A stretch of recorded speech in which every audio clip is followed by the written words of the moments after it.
दे। तो कितनी बार ऐसा होता है जब हम करुणा से आकर्षित या प्रभावित होते हैं।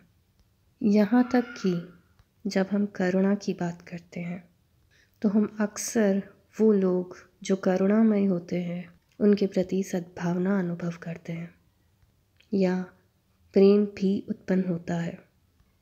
देखा जाए तो करुणा प्रेम के मूल का एक हिस्सा है। करुणा सर्वव्यापी है। हर व्यक्ति, हर प्राणी, हर जीव करुणा को समझ सकता है, अनुभव कर सकता है और करुणामय हो सकता है। मानवों के लिए तो करुणा उनकी प्रकृति में होती है, मगर अगर करुणा मानव की प्रकृति है तो सवाल ये उठता है कि क्यों हम इतने लोग देखते हैं स्वभाव से क्रूर या निष्ठुर होते हैं, या फिर कई लोग जो करुणामय होते हैं उनका अक्सर फ़ायदा उठाया जाता है या इस्तेमाल किया जाता है।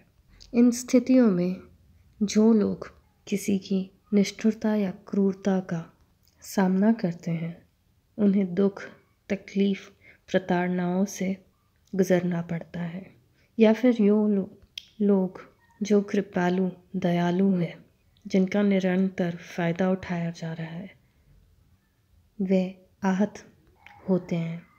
किंतु इन सब से ऊपर यह देखा जा सकता है कि हम सब करुणा की अपेक्षा रखते हैं और करुणा के समक्ष कृतज्ञता का महत्व समझते हैं और अपेक्षा भी करते हैं।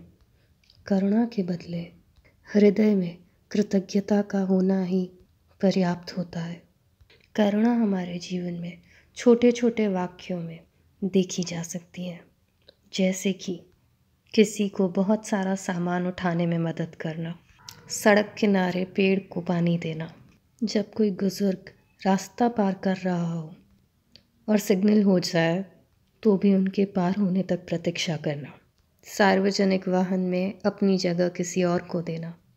जब हम इन चीज़ों की बातें करते हैं तो हम यह भी देखेंगे कि करुणा के होने के लिए आवश्यकता है व्यक्ति के जीवन में संतोष और धैर्य का होना।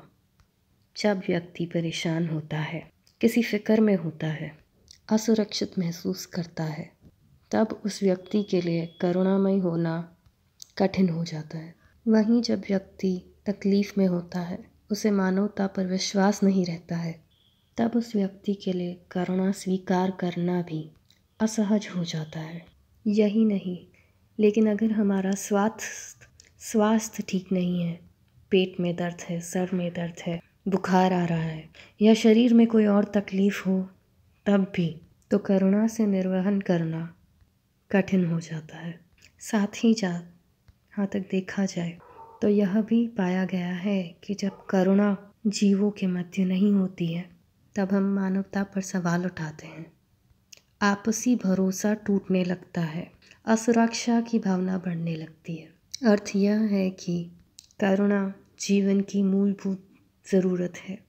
करुणा ना ही आपसी संबंध सुधारती है, परंतु इसका गहरा असर व्यक्तियों के जीवन पर भी पड़ता है, उनके स्वास्थ्य पर, उनकी मानसिकता पर और उनकी भावनाओं पर भी करुणा का अच्छा असर पड़ता है।